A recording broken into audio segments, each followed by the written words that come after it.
Assalamualaikum dear students. My name is Nafis Amanullah. Welcome to my YouTube channel The Learning Curve. Students आज जो हम topic discuss करने जा रहे हैं यूनिट नंबर 12 का बहुत ही इम्पॉर्टेंट टॉपिक है। इस टॉपिक में से बोर्ड में अक्सर शॉर्ट क्वेश्चन तो पूछा ही जाता है लेकिन समटाइम्स ये question as a long question के तौर पे भी आ जाता है। तो जो आज का टॉपिक है हमारा वो है spherical mirrors. Students spherical mirror topic जो है ये स्टूडेंट्स को समझने में थोड़ी सी इसको मुश्किल पेश आती है, बट इंशाल्लाह मैं कोशिश करूंगा कि आपको इजी वर्डिंग में इसको एक्सप्लेन करूं और एंड पे आपको इस लेक्चर के इसकी एक एनिमेशन वीडियो भी शो करूं जिसके जरिए से आपको इसको समझने में और भी आसानी होगी। So students spherical mirror basically हमारे पास एक कर्व्ड रिफ्लेक्टिंग सरफेस होती है जो कि किसी स्फीयर का पार्ट होती है, और वो स्फीयर जो है वो या तो ग्लास का बना हुआ होता है हमारे पास या वो प्लास्टिक का बना हुआ होता है, ट्रांसपेरेंट होता है। तो स्टूडेंट्स इसको डिस्कस करने से पहले मैं आपको एक एग्जांपल देता हूं जिससे आपको स्फेरिकल मिरर्स को समझने में थोड़ी आसानी पैदा हो जाएगी कि जब कभी आप हिली एरियाज में विजिट के लिए जाते हैं तो आपने नोटिस किया होगा कि जो रोड के शार्प कॉर्नर्स हैं उन कॉर्नर्स के ऊपर एक हमारे पास स्फीयर की फॉर्म का एक मिरर इंस्टॉल होता है जिससे हमें दूसरी साइड का एक व्यू नजर आता है। तो उसको बेसिकली हम स्फेरिकल मिरर कहते हैं, वो भी हमारे पास एक स्फेरिकल मिरर की टाइप ही है। तो जैसा कि मैंने आपसे कहा कि स्फेरिकल मिरर बेसिकली एक कर्व सरफेस है, रिफ्लेक्टिंग कर्व सरफेस है जिसकी एक साइड पॉलिश्ड होती है और ये एक स्फीयर का पार्ट होता है that is made up of glass और प्लास्टिक। तो सबसे पहले तो मैं यहाँ पर एक स्फीयर ड्रॉ करता हूँ। देखिए ये हमारे पास एक स्फीयर है that is made up of glass और प्लास्टिक। लेट्स सपोज ये स्फीयर है। अगर मैं इस स्फीयर को कुछ इस तरीके से कट डाउन करता हूँ लाइक दिस, मैं इसको इधर से कट कर देता हूँ, इन सिमिलर वे मैं इसको यहाँ से भी कट कर देता हूँ। अब मैं इन दोनों पीसेस को जो मैंने कट किए हैं इनको अलहदा से यहाँ पर ड्रॉ कर लेता हूँ। अब इसमें देखिएगा, आप नोटिस कीजिएगा कि इसकी एक पीस हमारे पास ये बनेगा और एक हमारे पास इसका पीस क्या आ जाएगा, ये वाला आ जाएगा। अब देखें ये दोनों हमारे पास कर्व सरफेसेस हैं और ये दोनों कर्व सरफेसेस बेसिकली इस स्फीयर का पार्ट हैं जो कि ग्लास या प्लास्टिक का बना हुआ था। तो इन दोनों स्फीयर्स को अब हमने इस तरीके से प्रिपेयर करना है कि इनकी वन साइड जो है वो रिफ्लेक्टिंग हो जाएगी। अब यहाँ पर देखें कि अगर मैं इस सरफेस को, इस स्फीयर की जो आउटर सरफेस है, इसको सिल्वर से पॉलिश कर देता हूँ। लेट्स सपोज कि यहाँ पर मैं सिल्वर पॉलिश कर देता हूँ। सिल्वर पॉलिश करने का मकसद ये होता है कि आपकी जो सरफेस होगी उस स्फीयर की या उस मिरर की, स्फेरिकल मिरर की, वो स्मूथ हो जाएगी। ठीक है। अब स्मूथ सरफेस की वजह से आपके पास ये क्या होगा कि जो भी लाइट रे इस मिरर की आउटर सरफेस के ऊपर, आउटर कर्व्ड सरफेस के ऊपर फॉल करेंगी, वो हमारे पास क्या कर जाएंगी, बाउंस बैक कर जाएंगी, वो रिफ्लेक्ट हो जाएंगी। इन सिमिलर वे अब ये मेरे पास, हमारे पास इसी स्फीयर का एक पार्ट था, अगर मैं इसकी इनर कर्व जो है उसको मैं अगर पॉलिश कर देता हूँ विद, लेट्स सपोज कि मैं इसको सिल्वर के साथ पॉलिश कर देता हूँ इसकी इनर कर्व सरफेस को, तो ये इसकी जो इनर कर्व सरफेस है वो रिफ्लेक्ट करेगी। सो इट मीन्स कि जो भी सरफेस आप किसी कर्व मिरर की पॉलिश कर देंगे वो कर्व सरफेस आपके पास रिफ्लेक्शन शो करेगी। क्यों रिफ्लेक्शन शो करेगी? क्योंकि हम ऑलरेडी पढ़ चुके हैं कि जो स्मूथ सरफेसेस हैं वो जितनी भी उसके ऊपर लाइट रेज फॉल करती हैं वो उनको क्या कर देती हैं, बाउंस बैक कर देती हैं, रिफ्लेक्ट कर देती हैं। अगेन मैं इसको डिफाइन करने लगा हूं। Basically a spherical mirror is a polished curved reflecting surface that is a part of a sphere which is made up of glass और plastic। डेफिनेशन को दोबारा अंडरस्टैंड कीजिएगा, थोड़ी सी वर्डिंग इसकी कंफ्यूजिंग है कि a spherical mirror is basically a polished reflecting curved surface। तीन word use करने हैं, number one polished, number two curved, number three reflecting surface that is a part of a sphere, ठीक है, which is made up of glass और plastic. I hope अब आपको spherical mirror के बारे में अच्छे से आइडिया हो गया होगा कि स्फेरिकल मिरर हमारे पास होता क्या है। अब स्टूडेंट्स हम स्फेरिकल मिरर से रिलेटेड ही कुछ टर्मिनोलॉजीज जो हैं उनको डिस्कस करेंगे। नंबर वन हमारे पास इसमें आ जाता है जी pole. What is pole? Let's suppose कि ये हमारे पास स्फेरिकल मिरर है, ये वाला जो मिरर है हमारे पास इसकी आउटर सरफेस रिफ्लेक्ट कर रही है, तो इसलिए हम इसको कॉन्वेक्स मिरर कहते हैं। और ये मिरर जो है इसकी इनर सरफेस जो कि हमने रिफ्लेक्टिंग बनाई है, तो ये हमारे पास क्या आ जाएगा, कॉनकेव मिरर आ जाएगा। सो स्टूडेंट्स, कोई भी हमारे पास जो स्फीयर है जिसकी आउटर सरफेस रिफ्लेक्ट करती है या इनर सरफेस रिफ्लेक्ट करती है, तो उसकी जो रिफ्लेक्टिंग कर्व्ड सरफेस है उसका जो सेंट्रल पॉइंट होता है, जैसे कि देखिए इस केस में मेरे पास इस कर्व सरफेस का सेंट्रल पॉइंट ये बन रहा है और इस कर्व सरफेस का मेरे पास सेंट्रल पॉइंट ये फॉर्म हो रहा है। तो basically the central point of the curved reflecting surface of a mirror is known as the pole. तो ये मेरे पास इसमें क्या आ जाएगा, पोल आ जाएगा। इस केस में मेरे पास पोल क्या बनेगा, ये मेरे पास इस केस में हमारे पास पोल आ जाएगा। और पोल को हम वर्टेक्स भी कहते हैं। अगेन मैं इस चीज को रिपीट करने लगा हूं। The central part of the reflecting curve surface is known as the pole and this is also known as the vertex of the sphere.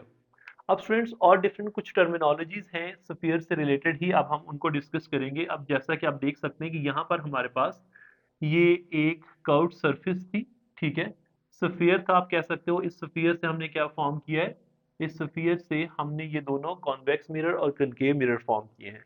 मैं इस स्फीयर को दोबारा ड्रॉ करता हूँ।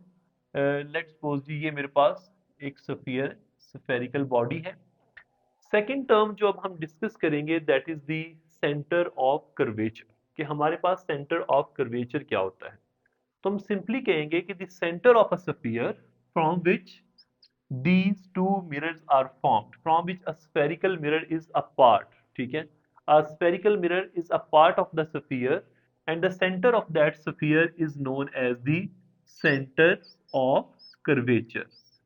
यानी कि स्फेरिकल मिरर्स को हम जिस स्फीयर से ड्रॉ करते हैं, जिस स्फीयर से बनाते हैं, उस स्फीयर का जो सेंट्रल पॉइंट होता है that is known as the centre of curvature. अब नेक्स्ट है हमारे पास इसमें रेडियस ऑफ कर्वेचर क्या होता है।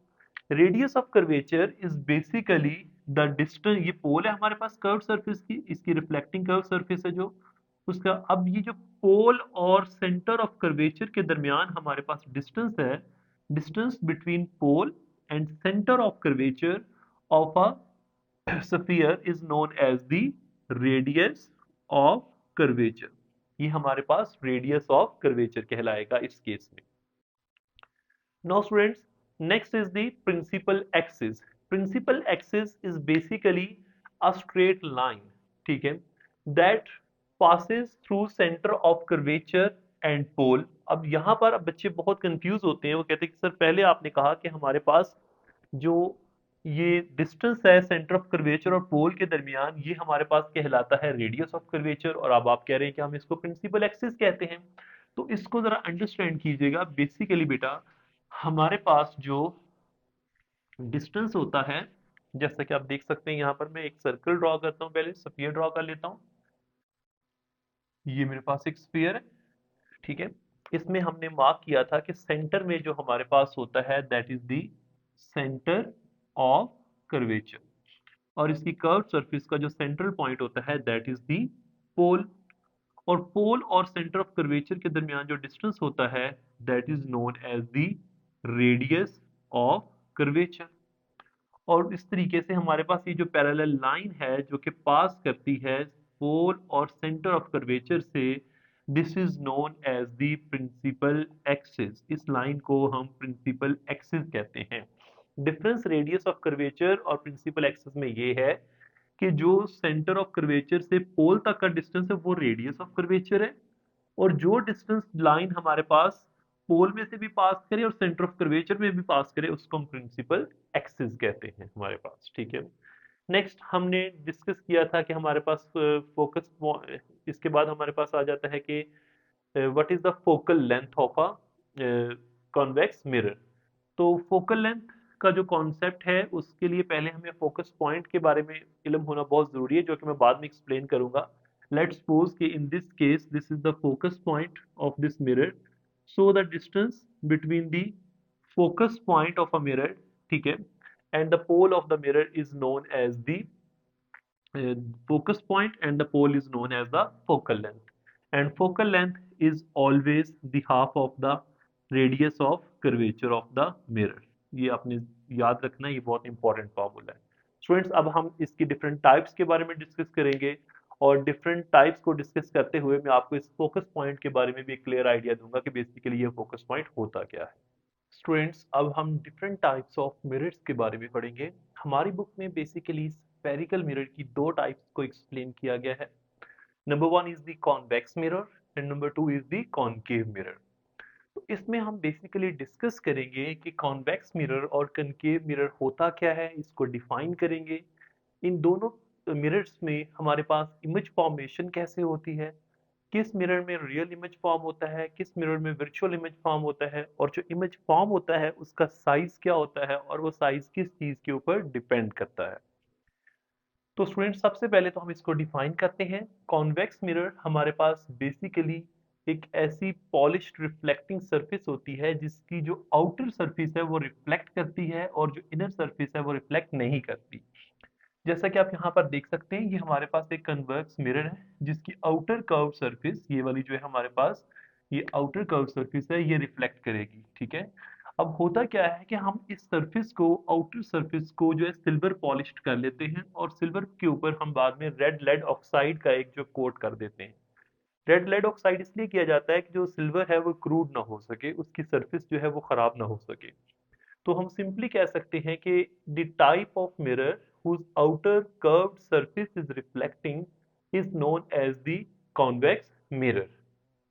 And in similar way, the mirror whose inner curved surface, as you can see here in this case, that in this mirror the inner curved surface is reflecting, that is coated with red lead oxide. Red lead oxide में again आपको बता रहा हूँ कि basically इसकी जो surface होती है उसको स्मूथ करने के लिए हम सिल्वर कलर से उसको कहते हैं पॉलिश करते हैं ताकि वो अच्छे तरीके से रिफ्लेक्ट कर सके लाइट रेज को। तो उस सिल्वर को हम क्रूयन से अवॉइड करने के लिए रेड लेड ऑक्साइड का इसके ऊपर पेंट कर देते हैं, उसकी एक हम उसके ऊपर एक लेयर कर देते हैं। So in simple way, if you have to differentiate between these two types of mirrors, we will say that the mirror whose outer curved surface is reflecting is convex, and the mirror whose inner curved surface reflecting is the concave mirror. अब students, हम इसमें कुछ differences पढ़ते हैं। पहला difference जो हमारे पास इसमें आ रहा है कि कॉन्वेक्स मिरर के केस में हमारे पास एक वर्चुअल इमेज फॉर्म होता है।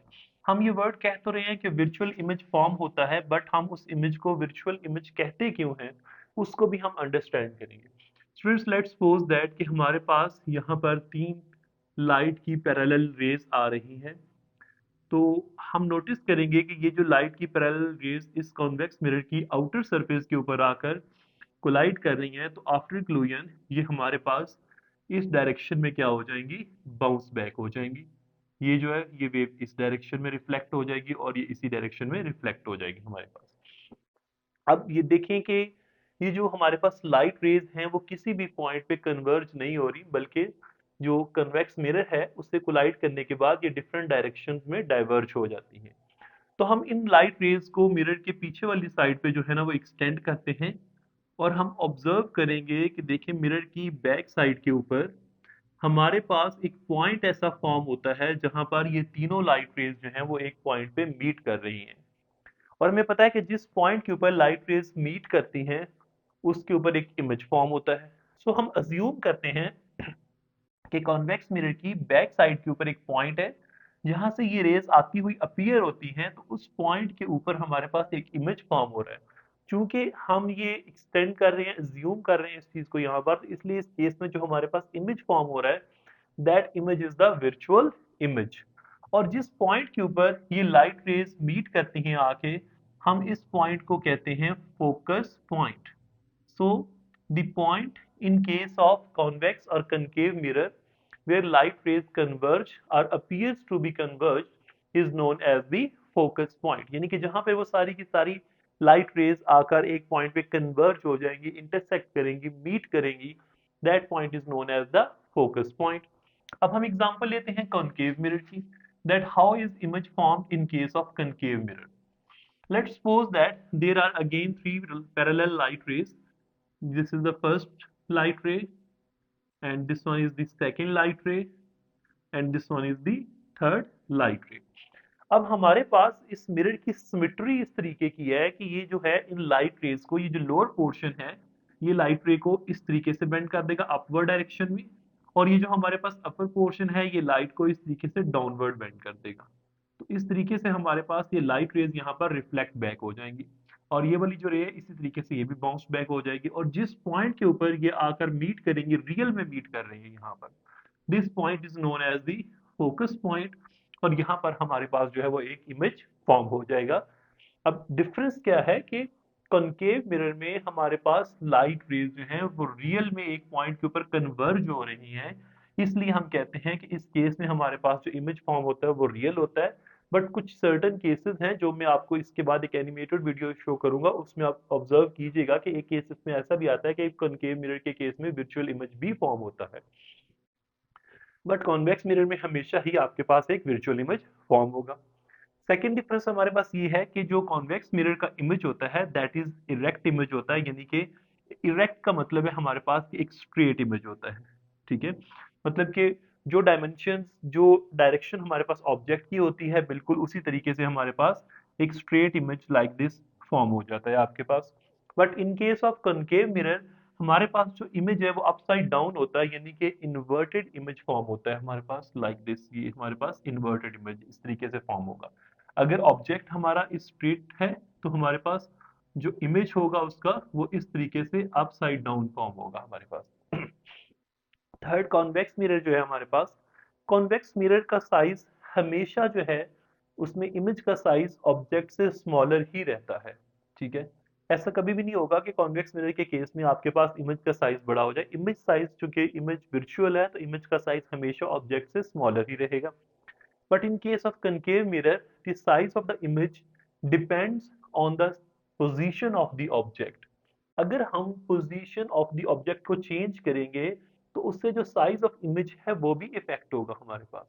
जितना हम इमेज को मिरर के करीब लेते जाएंगे, हमारे पास ऑब्जेक्ट को मिरर के करीब लेते जाएंगे, हमारा जो इमेज है उसका साइज उतना ही इंक्रीज होता जाएगा, और जितना हम ऑब्जेक्ट को मिरर से दूर लेके जाएंगे तो हमारा जो इमेज है उसका साइज हमारे पास जो है वो कम होता जाएगा।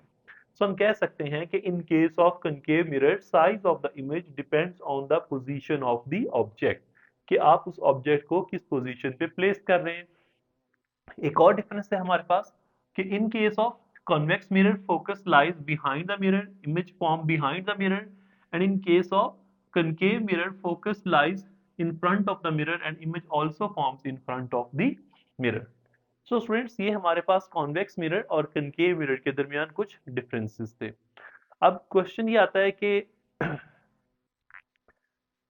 हमारे पास ये कॉन्वेक्स मिरर्स और कॉनकेव मिरर्स जो हैं इनको हम किस जगह पर यूज करते हैं, किस पोजीशन पे यूज करते हैं। मोस्टली हमारे पास जो मेकअप मिरर होते हैं जिसमें क्या कहते हैं कि हम मेकअप के लिए यूज करते हैं या अपना फेस देखने के लिए यूज करते हैं, तो वो हमारे पास जो उसकी नेचर होती है मिरर की वो कनकेव मिरर्स होती है। इसी तरह अगर आप कभी हिली एरियाज में गए हों लाइक मरी वगैरह में, तो वहाँ पर जो रोड के शार्प कॉर्नर्स होते हैं, एजेस होते हैं, वहां पर जो हमारे पास मिरर्स प्लेस किए गए होते हैं एक व्यू लेने के लिए कि आगे से कोई गाड़ी वगैरह तो नहीं आ रही, वो मिरर्स हमारे पास जो होते हैं वो कॉन्वेक्स मिरर्स होते हैं। तो स्टूडेंट्स, अब हम इन कॉन्वेक्स और कनकेव मिरर के बारे में मैं आपको एक एनिमेटेड वीडियो शो करूंगा, जिसके जरिए आपको ये आइडिया क्लियर हो जाएगा कि किस तरीके से कनकेव मिरर में हमारे पास रियल इमेज फॉर्म होता है और कॉन्वेक्स मिरर में हमारे पास जो है वो वर्चुअल इमेज फॉर्म होता है। स्टूडेंट्स, अब हम इस एनिमेशन वीडियो के ज़रिए अंडरस्टैंड करेंगे कि डिफरेंट टाइप्स ऑफ मिरर किस तरीके से हमारे पास रियल और वर्चुअल इमेजेस को फॉर्म करते हैं। इस स्लाइड में आप जैसा कि देख सकते हैं कि हमारे पास एक कनकेव मिरर है और उसके सामने फ्रंट में एक ऑब्जेक्ट प्लेस किया गया है in the form of pencil, जो कि ऑप्टिकल एक्सिस के ऊपर हमने प्लेस किया है। स्टूडेंट्स, अब आप नोटिस करेंगे कि जैसे ही इस ऑब्जेक्ट में से जो रेज निकलेंगी तो उसका एक इमेज फॉर्म होगा हमारे पास, और वो जो इमेज फॉर्म होगा वो बिल्कुल कनकेव मिरर के फ्रंट में फॉर्म होगा। जैसा कि हम पहले भी डिस्कस कर चुके हैं कि कनकेव मिरर के केस में जो इमेज होता है वो रियल होता है और in front of the mirror form होता है, और जो इमेज का साइज है वो डिपेंड करता है हमारे पास पोजीशन ऑफ द ऑब्जेक्ट के ऊपर।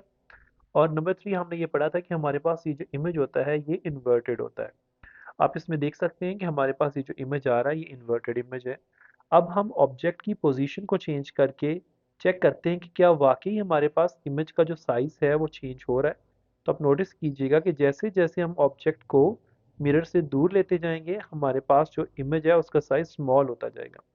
और जैसे जैसे हम इस ऑब्जेक्ट को मिरर के करीब लेकर आएंगे तो हमारे पास जो इमेज है उसका साइज भी इंक्रीज होता जाएगा। और जब हम ऑब्जेक्ट को प्रिंसिपल फोकस के ऊपर प्लेस करेंगे तो आप देख सकते हैं कि ये सारी की सारी लाइंस जो हैं वो रिफ्लेक्ट तो होंगी बट पैरेलल मूव कर जाएंगी और किसी भी पॉइंट पे मीट नहीं करेंगी। इस केस में हमारे पास कोई भी इमेज फॉर्म नहीं होगा।